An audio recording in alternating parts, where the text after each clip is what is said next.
Hello everyone. Okay, part two today. Thanks very much again, Scott, for that one. Okay, so I'm going to hear from Tim now from Fujitsu, and then Luke as well. So the reason for the microphone, you might have a few questions for Tim at the end. So please stick your hand up, and then Matt will just give you the microphone. If you can say who you are, where you're from, and then ask the question. Is that okay? Okay, good. Very quickly, two interesting points that you might want to know about Tim. When you see Tim, he's huge. He's actually the seventh of 9 children, which might say something about his ability to get fed at the table and get dressed in the morning, which sometimes may be the skills you need to put marketing automation in effectively. The other thing as well is that this project won International Project of the Year. So we've been working with these guys about 2 years now. They've come a massive, massive way. It was a project that was recognised by the Japanese, and it's actually a project that was started here in Europe and has now gone back to Japan. So they're looking to implement based on the European model as well. So I just wanted to mention that in case Tim was too modest. But without further ado, I'll introduce, let tiny Tim get going. Great.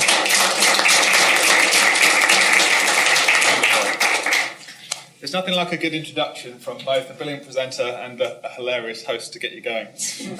Yes, I am one of 9 children, so as I was thinking about this morning, my parents must have known a thing or two about simplification to manage a chaotic household. So I'm Tim from Fujitsu, and today I'm going to talk to you a little bit about our story, what we're doing in Fujitsu, and what we've been doing over the last 2 years working with Clevertouch. Before I start, I'm just going to briefly talk very, very quickly about Fujitsu. We often get very confused with Fujifilm. I did see there was someone invited from Fujifilm who hasn't turned up, so I can make this slight joke. The amount of times that I've been asked in Fujitsu, I've worked for Fujitsu for just over 6 years now, the number of times I've been asked about if I can help someone fix their camera, or if I can get them a discount for their sister, or anything like that. I may as well have suggested that we actually start making cameras, but we don't. We're the second oldest IT company in the world, founded out of Japan, which is where we're headquartered and driven from, as Adam mentioned. And we do end-to-end IT services and products, so anything you can imagine, we cover. There's more than 150,000 of us in over 100 countries in the world. And today I'm going to be focusing on what we're doing in EMEA, so looking at our marketing automation journey here, and then taking you through that. Before I start, I want to kind of impart on you 3 kind of takeaways that I want you to think about from this presentation. These are kind of the core messages and themes, and it's actually quite interesting that with not really any alignment between Adam's presentation, Scott's presentation, and my presentation, we've all got very similar themes, so we're either all right or we're all wrong. The first thing is around don't complicate the simple stuff. I think it can be very easy. We've already heard from Adam, we've heard from Scott, that today we can be very distracted from different marketing technologies. It's very easy to say, oh, okay, I must have this number of technologies in. There's the Stackies Award that has that beautiful one slide of how many different technologies people are using. It's very interesting, very easy to see how people can get distracted and say, well, I must have this level of sophistication straight away. Don't overcomplicate the simple stuff. Secondly, one size doesn't fit all when it comes to MA. Yes, there's a lot of core aspects of MA that can be transferred between different businesses. Adam's already talked about the spine around having MA. But don't think that you can look at what someone else is doing and think, oh, that looks really good, I'll have exactly the same thing. MA is not a copy and paste. You need to think about your business outcomes. You need to think about why you are implementing MA. From the little poll that Scott did earlier, everyone in this room is already doing MA to some perspective, using different tools. The technology is largely irrelevant, but the principles behind it are the same. And lastly, taking people with you. So I'll share a little bit about a few of the numbers that we've got in Fujitsu around our marketers and the number of people we're rolling out marketing automation to. But very, very important point is taking people with you. So in terms of bringing in MA, bringing in change, it's the people that you're impacting, the people who are actually going to be involved in executing this, that are the people you need to involve most. So without further ado, I'm going to talk you through what I want to talk through today. First thing I'm going to do is introduce Fujitsu a bit more and tell you about where we've come from in the last 2 years. So we've been very fortunate to be partnered with Clevertouch and with Marketo for the last 2 years. And I'll talk you a little bit about what Fujitsu looked like before that, as I think it may surprise and probably shock quite a few of you. Then I'm going to talk around our business reasons. So Scott mentioned that I was going to look into the business reason around this, and I'm going to share you the examples that we had in Fujitsu of why MA is important, why we're putting it in. Hopefully some of them will be very similar to what you guys have all gone through as well, and there may be a couple in there that also are a little bit different. Looking into our actual Marketo deployment, I'm going to talk through a couple of the key areas where we've worked with Clevertouch to simplify our adoption and try and fast track away from some of the problems that we've come from historically. I'm then going to touch briefly on organisational development, and that's more looking at the different layers of people, the different layers of our organisation, and how we've promoted this app and got buy-in from across the business. I'm then going to touch briefly on one piece of technology, and I know I'm not going to say about bringing in so many things to the tech stack, but there's one piece of technology that we've brought in that's really revolutionised what we're able to do in terms of empowering our wider field marketing audience without making things too complicated, and that's a touch on momentum, and I know that Luke will also touch on that in his presentation as well. And then I'll give you a little bit of oversight around the future, what we're thinking about, what our vision is, touching on Adam's point around bringing this back into Japan. I'll talk around how MA is now looking at transforming what we're doing globally. So that's the overview for today. Hopefully that all makes sense. So to kick off, I'm going to introduce what Fujitsu looked like 2 years ago. So I've been in Fujitsu for 6 years now. And just a little over 2 years ago, I came into this role looking at leading our marketing automation rollout across EMEA. So where did we start? In EMEA, Fujitsu operates in about 30 different countries. We've got historically a lot of country autonomy. People were able to do their own thing. We had country CMOs. We had a real kind of mix of what people were doing in the individual countries. But one of the fundamental problems, or the critical problems, was that there was no MA execution, or very little MA execution. We had a small instance of Pardot in Finland. It was run by one person. That person now works in my team to help us with the EMEA rollout. There's no awareness of MA. If you said to someone, what's marketing automation or what's MA? No one knew. And there's very little in the way of skills. So as Scott and Adam have both touched on talent. There was no talent. And I'll talk a little bit about how that's changing and how hopefully it will change a bit more in the future. Secondly, different tools and technologies. So if you think about how complicated the MarTech stack is now, from our perspective, we had lots of different tools and technologies in every single country. And we even had technologies in countries where they were being used inconsistently or differently from country to country. So you can already hopefully start to see a little bit of the picture of chaos that I'm painting, a little bit like my house when I was growing up. And fundamentally, from a business perspective, I'm really looking around this from a business perspective. What I want to talk about is how marketing is needing to be driven towards being a value centre back to the business rather than just being seen as a cost centre where you can cut budgets.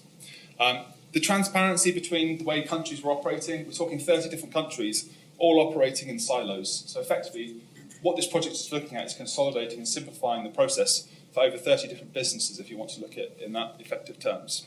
So from a central perspective, from an overview perspective, or a strategy perspective, there's no way, or there was no way of having an oversight of what everyone was doing. Even from country to country, there was not a lot of sharing. Everything was done in silos.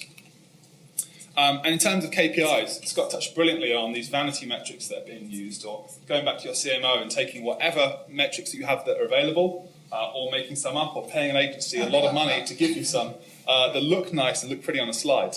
But in terms of real hard-hitting KPIs that show revenue attribution, or having that insight on the customer that you can provide to sales, didn't exist. So that leads me into where I'm looking at in terms of our business reasons. So why did we decide in Fujitsu that we wanted to look and take on MA? We came up with 6 reasons. So Adam touched that there are 13, and I'm sure many of them would apply to us as well. But in terms of keeping it a little bit simpler for today, these are the 6 that we came up with.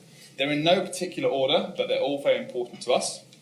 The first one is around looking at how we can drive operational efficiencies. So coming from that background of having 30 different countries, all operating in a different way, it was very clear we needed to get something that would allow us to operate in a consistent, consolidated way at scale, and that's where Marketo was an obvious choice for us. Ensuring operational compliance, so it wouldn't be an MA talk without mentioning GDPR. Scott's already touched on it, and I was very excited to tell you guys, I know you're looking at expanding and integrating to EMEA, that you've got something wonderful to get excited about and look forward to compliance. But it sounds like you've actually got more problems going on in America, California, New York, so I don't envy you, but maybe I can learn from you as well. That whole piece around customer insight, the intelligence that we can actually provide back. Because what marketing is really about, and the sales alignment, marketing alignment problem is absolutely relevant, but what we should be doing as marketing is providing that insight that actually gives sales an opportunity to further develop their relationships with their customers and try and drive that revenue. Building a better customer experience, this is one of my favourite ones. So I'm very passionate about having a standardised, consistent approach I like things to look a certain way. I like things to feel a certain way. I don't know whether it's because we have such a strict brand guideline in Fujitsu, as the guys at Clevertouch have learned over the years. But we're coming from a background where the way that Fujitsu communicates with our marketing, certainly from an outbound perspective, could be different depending which week it was, which country you're in, where you're a customer, which form you filled out on the web, which nurture program or non-existent nurture program you got put into. We had over 300, this is part of a discovery we did, we had over 300 different email templates in use, probably about 5 or 10% of which were remotely brand compliant, and executed in all sorts of different emailing platforms to anyone you can imagine. So something around that is something we've really done a lot of work on, and that's been largely due to the help with Clevertouch, so I'll touch on that a bit more later. Efficient revenue or smarter revenue is just talking about how we're actually trying to drive real value, understand what we're driving as real value with our marketing activities. So it's very easy, and we come from a very long past of, did we do this last year? Yes, we did. Did it work? Don't know. Should we do it again? Yeah, why not? So we come from a perspective where we don't have the insights, so we can't determine what's efficient and what's not. I think there's a good quote I may have actually heard from Adam, so apologies for stealing this. In marketing, we don't know which 50% of our budget is working, or we spend 50% of our budget split either way, we don't know which half works. Something along those lines, and I think it's very, very true. And the last point is around developing our organisation. So we've already heard around the war on talent and how difficult it is to genuinely find people who are accredited, talented marketing automation professionals, and yet it's such an important part of the business, part of the industry today. So I'll touch a little bit about how we're approaching that and what we've done working with Clevertouch. Going into looking at our actual Marketo deployment, as I said, the technologies are largely irrelevant. There's a really kind of good mix across Marketo, Eloqua and Pardot here, and a few others who are in transition. I think we're all always in transition, so it's a good point you made earlier. Talking around our Marketo deployment, it's very important to remember that, and there's a brilliant quote that someone in my team uses all the time. She's actually a marathon runner. And it's marketing automation is a marathon, not a sprint. And it's a really, really relevant point because I think a lot of the times, especially, I'm sure you guys have faced this challenge, you try and explain marketing automation, you try and explain the benefits, you try and get buy-in from the business, and everyone says, that's great, so I can expect all of this next week. And people being flooded with these messages around the sophistication, as marketers trying to understand that actually marketing automation or the approach to successful MA adoption is more about the journey, it's more about the phased approach, it's more about looking at doing things at the right pace. It's not trying to sprint flat out, try and build yourself a massive MarTech stack and then have it fall flat in the business and say, well, why didn't that work? Or where's my revenue you promised? So it's always making sure about managing expectations and doing things at the right pace and for the right reasons. Just before I talk around a couple of the key elements that we've done on our Marketo deployment, I really want to quickly touch on the importance of partners. So we've been partnered with Clevertouch very fortunately for the last 2 years. And I can honestly say I'm not sure where we would be or I would be without them. Do not underestimate the value of partners. So the surveys, the polls that Clevertouch has done at the start, looking around whether you insource talent, whether you buy talent, whether you build talent, whether you partner, regardless of the decisions that you make, Fujitsu certainly, we're not in a luxury where we can find 15 or 20 marketing automation certified experts for us to support the scale of our business in EMEA, let alone globally. So don't underestimate the importance and the value of partner. And if you're already investing a lot of money into technology, make sure you're getting the value out of it and you're proving to the business by working with a credible partner who can help you get the best out of it, especially if you don't have the level of talent that's required to make these kind of things really effective. So talking around a few things and kind of relating back to the challenges that we had 2 years ago when we first started this journey, the first thing we had to look at was our environment. So not only did we not really have any marketing automation platforms in place, we also had a lot of different technologies that were purely focused around email marketing. The other challenge we had is that people were treating their email marketing platforms as their CRM. So we were having hundreds of data dumps on spreadsheets, unprotected spreadsheets, into our mass emailing tools, a number of custom fields across multiple technologies. So we probably had somewhere in the region of 30 different technologies across 35, 40 different countries. No governance, no control over data. This is all pre-GDPR, by the way, so you can imagine what a shock that was when we were told what we had to do. And we got to a point where we were trying to do all this business discovery up front. We were working with Clevertouch around understanding what our current environment looked like.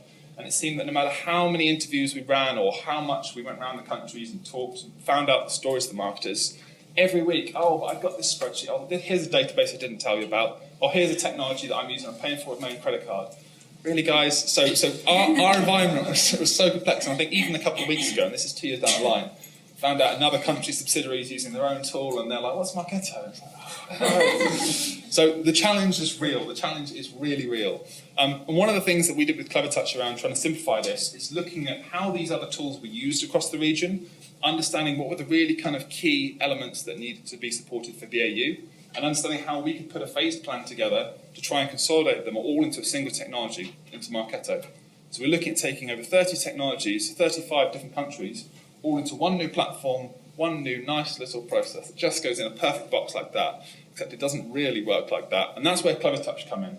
Because without that kind of guidance, without that understanding of scale, without the understanding of having a future model that's set up to cope with this demand on an enterprise level, it wouldn't have been possible. It simply wouldn't have been possible.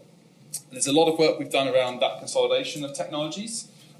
In one way, we're actually very fortunate in the fact that earlier this year, around January, February time, we had a plan, a really solid strategic plan in place to look at an 18 to 24-month transition program that would migrate all of our different countries, onboard them, had a great onboarding plan made out, a lot of training, a lot of education, bringing people in, gradually feeding them into Marketo, getting to understand the switch and getting them to move. And then we were told about 3 or 4 months before GDPR hit that one of our primary tools that was used for mailing in about 20 countries, the actual tool and company itself were non-GDPR compliant and they were closing their services. And we had a very, very fixed end date for our contracts. So all of a sudden, we have 20 countries that turn around and say, well, actually, we won't be able to send any emails after May the 25th. And so what are you going to do about it, marketing automation team? We turn around and we say, oh, okay. So all of a sudden, we've got a very fast deadline that actually turned out to be a blessing in disguise, because instead of having 18 to 24 months to do a nice phased plan, we actually had a hard deadline where the countries that we were trying to transition didn't have a choice in one way, because it was be compliant or get a massive fine. So in one way, it helped us a lot to try and in one way, it helped us a lot to try and fast track our progress. And again, when it comes to partnering, the amount that we were able to turn around in such a phenomenally short space of time was really a testament. And it's only now, when you kind of stop after some of the chaos has ensued with GDPR, that you realise actually we did do a hell of a lot in a very short amount of time. So within a period of 3 to 4 months, we onboarded every single country in EMEA. We've just finished one of the last ones actually with a full transition. And so we now closed down all of our legacy platforms, all the ones I know about, where people are emailing. And we've also migrated all of our different users across into using the same system, same process. And I'll touch a bit more on that in a minute. The next point, which I've already skipped on to, is looking around data. So if you can imagine the problem we have with the different number of technologies and tools, amplify that more and you've got our data problem. So right through from spreadsheets to SharePoints to Google Drives to USB pen that I lost down my sofa or anything like that. Our data was in as many places as you can imagine. And when it comes down to things like big events, running invitation programs, inviting people to webinars, sending out your mass mailing lists, it was, oh, what data can I find? Can I plug it in? Have I used it before? Great, send it again. Spam, spam, spam. And looking at monitoring things like unsubscribe rates or blacklists just didn't happen. It's just like, we've got all this database here, let's just send it to them all. What's segmentation? What's different personas? What's data audiences? None of this existed, which I imagine must shock or horrify some of you. And from my perspective, looking at other companies of our size, our scale and enterprise, I think, wow, you guys are doing very well. And they're like, so what are you guys doing for Fujitsu? I'm like, well, we're on a journey. But we have help. So we have the best help possible, and I'm very thankful for that. But that is the whole point. It is a journey. It's not going to be a quick, one and done. Thank you very much. Now I've got all my lovely stats, all my lovely lead scoring models, got my multiple attribute models, I've got all my great tech stack, and here you go, Mr. CMO and CFO and CFO. Look how good marketing you're doing. Now please give us some more budget so we can buy some more marketing technology. But it's all about looking at how we're getting value out of those. So for us, the consolidation of the technology was looking first around how do we actually get rid of all these non-compliant and terrible platforms that are really only email mass tooling. How do we look at our data? Understanding pushing everything into the same place. So we've pushed all our data into Salesforce. So we use Salesforce as our CRM. So thinking about that web to MA to CRM spine that Adam talked about, our MA and our CRM now are really strongly integrated, and we're continuing to develop that all the time. But for our marketers, this is suddenly a big change of, oh, I can't upload my spreadsheet and hit send. I actually need to think around who I'm targeting and actually where's the overlap of targeting. And previously we had examples where our data could be anywhere because it was transferred between countries. So when you're looking at doing your marketing campaigns across 30, 40 different countries, you say, oh, I think I've got a spreadsheet here and I think that's a French name, but I'm going to upload it anyway because I've got it, so I'm going to send it. So we had no control over understanding where our data was, what marketing was being sent to which individuals, absolutely none of that. And as part of bringing in Marketo and simplifying and consolidating that model, we've now structured all of our different countries into different workspaces, different areas where the lead partitions are aligned within their countries as they sit in sales. Which might sound like a really simple, really logical, straightforward point, but it's really changed the way that we're able to control and govern who's actually being targeted. And the final point to look at is looking at our process for execution. So this is the part where we're really journeying at the moment, but some of the pieces we've looked at already around simplifying what we do is looking at what do we used to do and how do we get close to that but make it better and give some enhancements. So predominantly, a lot of our marketing, as simple and as basic as it is, was based on outbound email marketing. So actually that's what people are used to and that's what people have been doing for the last 10, 15 years, ever since it was possible with mass mailing tools.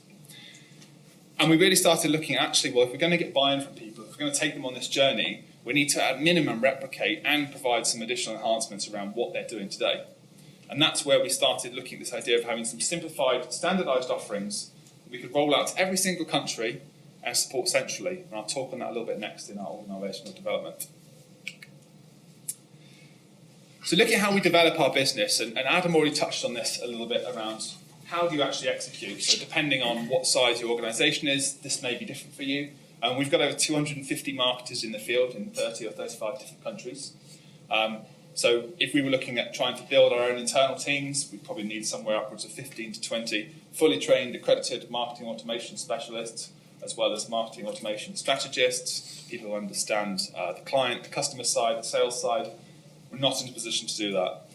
It may work if you have a smaller company to have 2 or 3 or 4, but as we've already heard, and it's an emerging theme, there's a genuine problem with not only trying to find this talent, attract this talent, and retain this talent. So marketing automation is such a relevant skill, but actually it's a very slippery skill.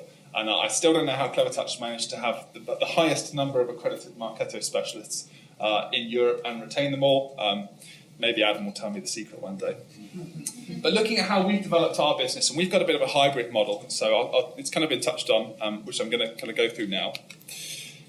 The first point is around involving everyone. So it was very clear from the start, we've got a massive range of stakeholders, right through from our senior leaders, our CFO, our CEO, right through up until the board into Japan, where we're headquartered, looking around our top exec levels.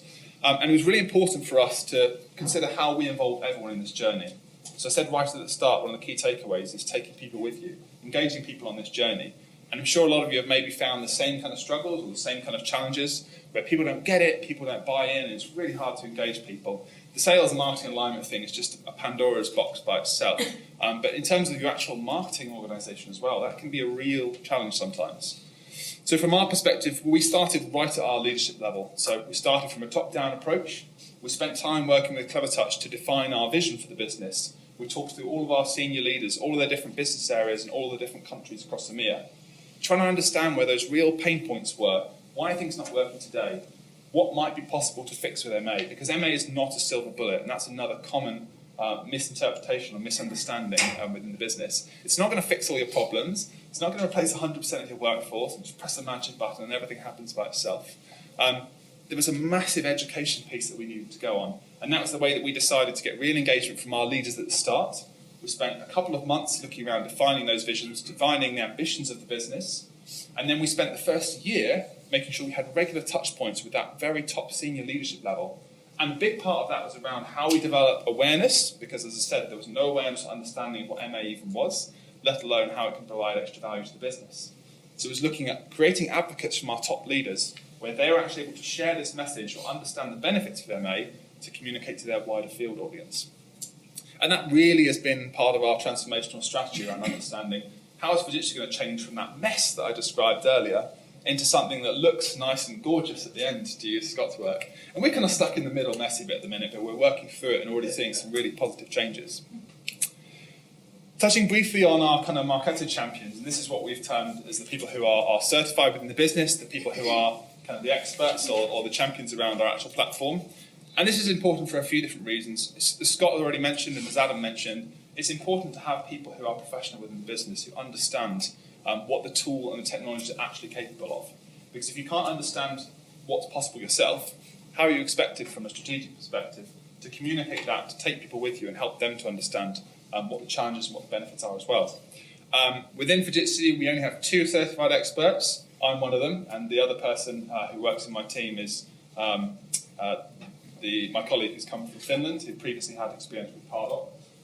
Currently, we're the only 2 who are certified, and part of that comes from people being very embedded in their current way of working or their current thinking or their current roles and not wanting to shift, even though market automation is clearly such an important topic, an important part of our business. We did our training through the Level Up program. So for those of you who don't know, Clevertouch run intense kind of training courses that are either face-to-face or digital. In fact, the Integrate team are down for the next couple of weeks going through their platform training with Clevertouch. I'd highly recommend it. It fast-tracked my learning and my certification and exam preparation exponentially. So if you're interested in doing any certifications yourselves, for those of you who aren't certified, or if you're interested in people within your team, your organisation, strongly recommended. So look at our marketers, and this is really where we get into the crux of the challenge. We've got 250 marketers across EMEA who have no previous experience or no awareness of MA or understanding of what it can actually do for them or how it can impact the way that they work and the roles that they perform. And we faced this real challenge at the start, and we went back and forth of saying, well, actually, do we go with this mega distributed model and say, right, let's get Clevertouch out to all the countries and train 250 people, let's get them all taking their exams, get them all on the platform. And we very quickly decided that it wasn't going to be possible to scale that way. Simply from looking at perspective like system governance, understanding and making sure people use the same naming conventions, the same language conventions, the same tags, thinking around all our standardization and simplification we want to put in, just wouldn't work to do it that way. So we kind of settled on a little bit of a mix. We've gone very heavily focused towards a centre of excellence. We have a few people who are certified, a few people who understand what the platform is really capable of from a Fujitsu side. And then we make a lot of the execution supported centrally, but we enable each of the countries to do parts of it themselves. And that's what I'm going to touch in a minute on Momentum. So we had to look very clearly at our end-to-end process and decide actually which parts are best kept in-house. How can we kind of keep things in control and stop our beautiful, shiny, new, expensive Marketo platform from turning into the wild, wild west that we'd seen happen to previous technologies. And a big part of this was around training and educating people on what can marketing automation actually do. And they're like, well, doesn't it just send emails like my previous tools? And why are we having to change? All these kind of questions that I'm sure you've all faced. And I'll talk through a little bit about that in a moment when we get onto some of the things that we're doing. And lastly, to touch on talking around involving everyone, a massive, massive part of this puzzle and this jigsaw that we're working through is Clevertouch. So when I said around understanding the importance of partners, Clevertouch are well recognised within the industry as one of the world-leading MA partners. And earlier this year, at the Marketo Summit, they won International Partner of the Year. So we're very fortunate to be partnered with them. They really do form a natural extension of our team. So with our model, we have an extended team at Clevertouch who help us with our technical issues, help us with our platform and system governance, and help us with our day-to-day operation of how we're executing as well. And we've been partnered with them for 2 years now. We're always improving. They're always challenging us. They're always challenging me to try and think a bit bigger, be a bit more ambitious, but at the same time, temper that ambition and balance it with the simplicity and standardization I know we need to make this work at scale. I'm going to briefly touch on Momentum now, and this is kind of a very quick overview because I know Luke's going to cover a lot of this in his presentation next. But we wanted to try and understand what people were doing today, what they were doing the most, and how we could try and replicate that and make it simpler for them. And one of the things we realised very quickly is that our marketers are very, very used to and very comfortable sending outbound emails, using their emailing tools, and just mass mailing all their different customers or their channel partners in each of the different countries. So we had to come up with something that was going to make their lives simpler and their lives easier. So I don't know how many have used email editors or coding editors for your emails to feed your assets into things like Marketo or Elica or Pardot. It's not exactly the simplest thing to do unless you're really extensively trained in it or you've got a brilliant tech team who can support you and develop them. So we needed something very simple to be able to start creating our email assets and have them go in a very consistent, brand-approved way into our automation platform for our central team to then work on executing. And this is where we were introduced to Momentum. So Momentum is a Clevertouch offering, as Luke will talk with in a minute. But I want to briefly touch on how we've integrated it, and why we've integrated it. And for us, it really came down to this question, this conversation of control versus empowerment. We want our marketers to be empowered, we want them to be enabled. We don't want to have a blocker because we've taken away all their old tools and presented them something new they have no idea about. But at the same time, we need to be able to keep control. So for all those business reasons, going back to things like our customer experience, our simplification of execution, we need to have a way that works at scale across 30, 35 different countries. So what we came up with is looking at how we use Momentum. And for those of you who don't know or aren't aware, Momentum is a simplified email builder tool. It's got a very, very nice user interface.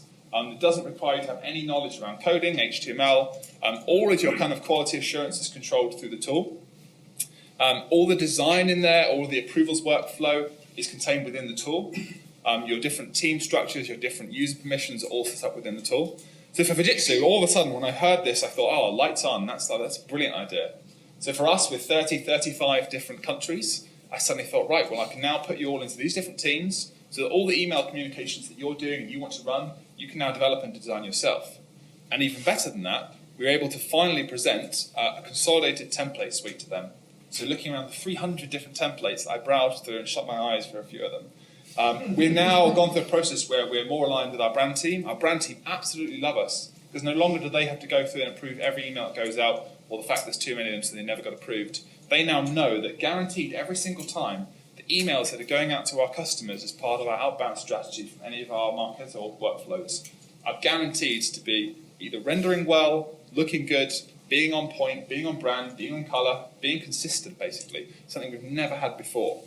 And there's no more of this throwing back your PDFs or your Word documents or your PowerPoints, all these little markups, and no one can track the changes right, and someone's edited something instead of someone else. Everything's done within the tool, all the editing functions, all the approvals, and this has massively increased the speed that we're able to produce our email assets or feed our content into our automation flows.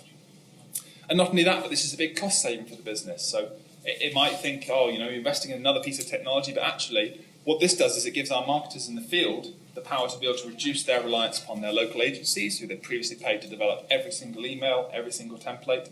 And it gives them actually a way of being able to create things that go directly into our Marketo. So from our perspective, we love this. It gives us the control knowing that all our email assets that are developed are good, but it also gives us the control over our Marketo platform and that we're able to know that people aren't going in and breaking things and changing the way that things are meant to be with the structure we set up. And it's all in a single tool. So I look forward to hearing some more of the points that Luke's going to share around that. And to close off, I'm going to touch on a little bit about what the future looks like for us. So it's very important to reiterate that this is a journey for us. I personally think we've come a long way in 2 years from the chaos that was, but we've still clearly got a long way to go. And this gets back to the point around understanding that not MA isn't one size fits all. It's looking at considering what works for your business, what's the right speed, what's the right pace for your business. You will always find people in your business saying, you're not going fast enough, or I need this, or I need that, I need this to be more sophisticated. Like, why haven't we done this already? So think about managing those expectations, but then also think around where you're trying to get to. What's the end goal, and what's the actual outcome that you're driving towards? And that is where events like these are absolutely brilliant to be able to talk to your peers in a really kind of open, friendly environment. Some great stuff already from Scott, some brilliant stuff from Adam, and I'm sure there's a lot of great conversations that are going back and forth over the refreshments. But it's really about understanding and learning from each other, saying, okay, that's great the way you're doing it, and actually, where could I apply some of those principles? It might not be exactly the same, but you can look at what is takeable from each of the business around lessons.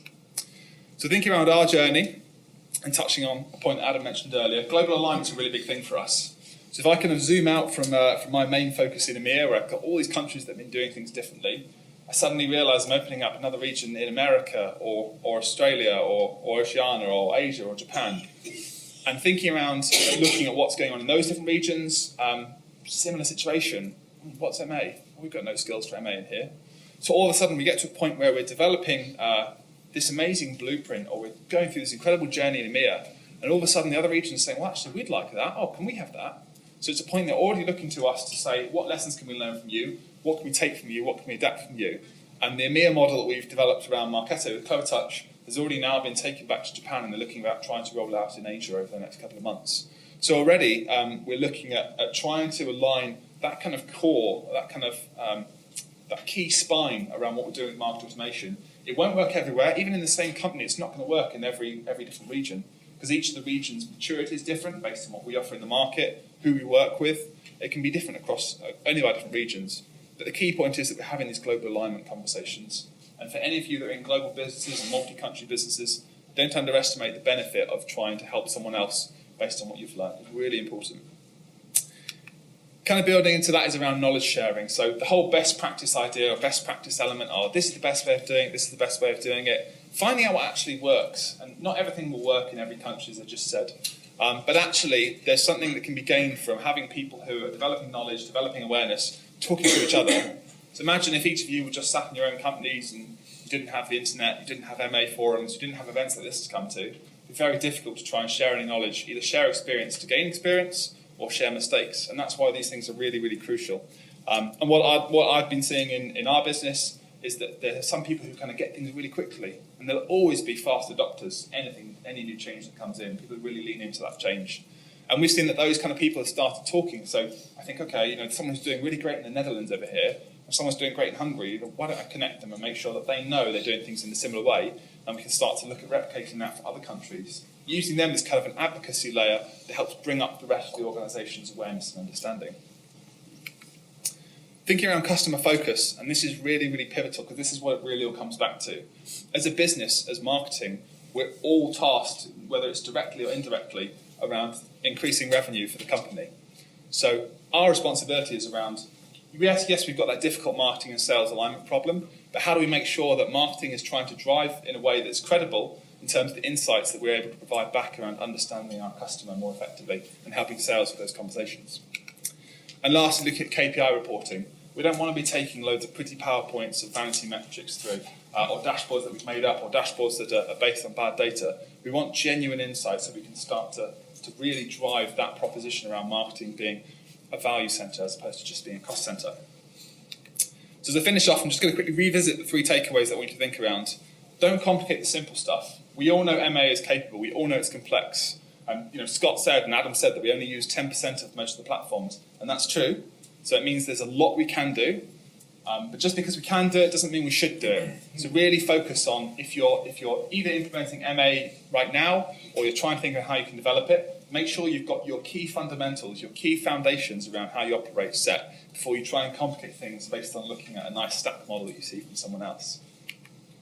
One size doesn't fit all. Always tie it back to your business reasons, tie it back to your end goal, tie it back to your vision, tie it back to your business requirements. Don't look at another company and think, oh, that works great for them, and I'll just take a picture of that stack and I'll go and try and put a business investment case in for that. It doesn't always work like that. Think more around the spine, as Adam talked about, and make sure you're building out and doing the simple stuff really well and making sure that you're actually considering how it impacts your business. And finally, taking people with you. You can never be too transparent. You can never over-communicate. And this is something actually that if I reflect on, I've perhaps not done enough of this in my organisation. So don't underestimate the fact that the people who the change impacts the most are the ones you should be involving the most, whether it's conversationally, whether it's directly. Any changes you communicate, you need to have those people at the centre of it. And have fun with it. It is a journey. Get excited about it. It can be a real challenge sometimes. You can think, oh, why am I doing this again? But it is genuinely important, and that trend will continue to emerge. Thank you very much. Time for some questions, I think.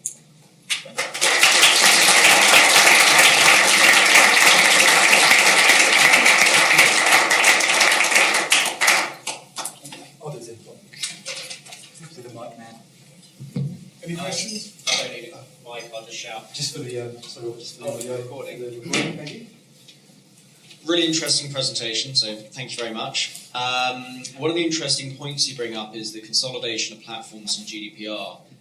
One of the interesting trends I'm seeing is that with GDPR and the limitation of liabilities is more and more of the software companies like Marketo, Eloqua and various others are saying they're limiting their liabilities towards their clients. So 12-month liability is kind of the new norm. The unfortunate thing for us as clients is, our legal teams are increasingly pushing us for unlimited liabilities. Is that something you're seeing as impacting your use of marketing technology, in that legal are restricting your ability to use these things? It's a very good question, and actually we've perhaps got a slightly different approach to it than you might think. So, surprisingly enough, a lot of the legal responsibilities or liabilities is being pushed onto the people that are using it. So rather than having, because obviously Fujitsu has multiple different business units, And whilst there's someone who coordinates the kind of GDPR or the compliance element around each of them, a lot of the liability in our business is actually being pushed onto the individual functions. So marketing is a function, although we take advice from legal, particularly around operating in some of the more interesting or challenging regions like Central Europe, where they have a slightly more complex version of GDPR already. It's around looking at how we take responsibility for it and actually use our technology as an enabler to help enforce it. So where we're looking at our CRM or looking at Marketo, working with Clevertouch, we've actually put in measures and places that help us maintain that compliance or help us at least minimise the risk around it. And from our consolidation perspective, the less tools that we have to contain our data, actually the fewer places we have to look if we do get a subject request around what do we hold on someone. So we're actually approaching it from using the technologies to help us with compliance rather than worry about whether or not they'll be compliant to use, if that makes sense. Yeah, it's a business risk approach. Yes. Yeah. Which is probably different how other people do it, but... Thanks for the funny hearing your presentation. voice. I'll keep voice, I'll keep it there. You spoke a little bit about KPI reporting and sort of marketing attribution. I work for a company where we've had a Marketo for a similar time. We've got a few certified experts like myself, and there's a lot of parallels in the project like you've just spoken about. One thing we still struggle with, and which some of the, the non-digital marketers try to understand, is how complicated marketing attribution is, and why it's just not a quick fix. It would be cool to know how your KPI reporting has changed, how some of your objectives have changed, and whether you've got anywhere with marketing attribution. Yes, so a very, very relevant topic for us. So in terms of our phased approach or staged approach, the part that we're at the moment, after going through all this nightmare around consolidated technologies and data, is looking at our lead management, our lead lifecycle modelers. So we're currently in the middle of doing our business discovery around this. We understand what we want to be able to do, but in terms of looking at how we attribute, the connections that we've got with sales or with our CRM are still misaligned. So understanding around why we want to attribute, the concepts are there, they're really well understood now. Understanding how we do it is a bit more difficult. So in terms of our KPIs or our dashboarding, we understand from a kind of business perspective around what we want to be able to do, but we are not there yet. We're working very, very closely with Clevertouch, working very closely with understanding what we need to do in our region. Is that just, are you still using kind of just default Marketo reports, or do you have like an external BI tool? Yeah, so we're using all the Marketo reports and analytics for the programs that we're executing at the moment. So we've got a couple of very complex nurture frameworks that are kind of always on, that operate across our biggest kind of strategic bets, as well as all our kind of local programs for BAU stuff. We've got a lot of reporting that's also built out of Salesforce. So what we're doing now at the moment is, as you imagine, being an IT company, we've got all our own data warehouses and all our own kind of different solutions around that. We're in the middle of a project at the moment around actually having an extractor that goes from Marketo and Salesforce and other areas of our business into a single data warehouse that we're intending to point our Tableau servers at. So we're going to have a mix of it. So we've got kind of short-term enablement with Marketo reporting to allow local marketers to do all their analytics on their kind of email sends and get their kind of semi-vanity metrics that they're used to, whilst we transition them to understanding the bigger value add and tying all that data together to get better insight. But it's a work in progress. Scott. Sorry, Scott. I'm last. I know you are, yeah. So, thank you. Great presentation. I'm wondering, for the benefit of the group, could you talk about assumptions that you made when you started this journey? Sorry, I know you know where I'm going, and why you think you were way wrong about the things you assumed. What were the lessons that you learned that kicked your butt? Yeah, sure, okay. So I think one of the biggest assumptions that I made coming into this, being fairly new also to marketing automation or kind of marketing automation technologies, that it actually was fairly simple. So the idea or the concept around marketing automation, having something that you can develop in advance, just kind of hit go and let it go. For me, very naively, it was kind of thinking, okay, that'd be quite simple, and it'd be no problem in implementing that. 1 country, 10 countries, 30 countries, no problems. That's the biggest assumption I made at the start. The second assumption I made that I was very wrong is around getting business buy-in around the investment. So, as everyone in this room will be well aware, presenting an investment case to your CFO around saying, sorry, why you want to spend this much on another marketing technology? I've already been paying for the last 3 or 4 you've been using in the last 10 years. What's wrong with those? And I wrongly made an assumption that the kind of change management piece around getting business buy-in for something that's actually so critical was going to be a piece of cake. And it definitely wasn't. It hasn't been, and I'm sure it will continue not to be. So one of the biggest lessons I learned, which is tying back, is around communicating it. So as a central team, as a central function, working in operations and strategy across our leadership teams and very closely with the team at Clevertouch, I can't overstate the importance of communicating. I really think it is probably the top priority around making sure people understand it, because there's a lot of people who are in the same position I was, thinking it'd be a simple change and, 3 months down the line we're done, and 6 months down the line we've got all these big kind of custom workflows, and yeah, that's easy, we'll build that, we'll do that.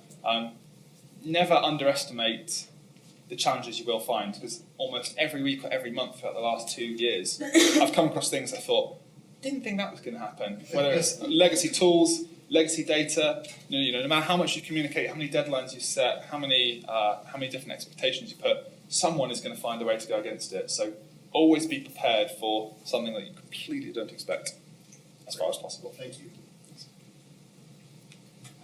One more question, one last question, and then on to Luke. Tim, you'll be around afterwards. Yes, yeah, I'll be around afterwards if anyone wants to talk. Thank you.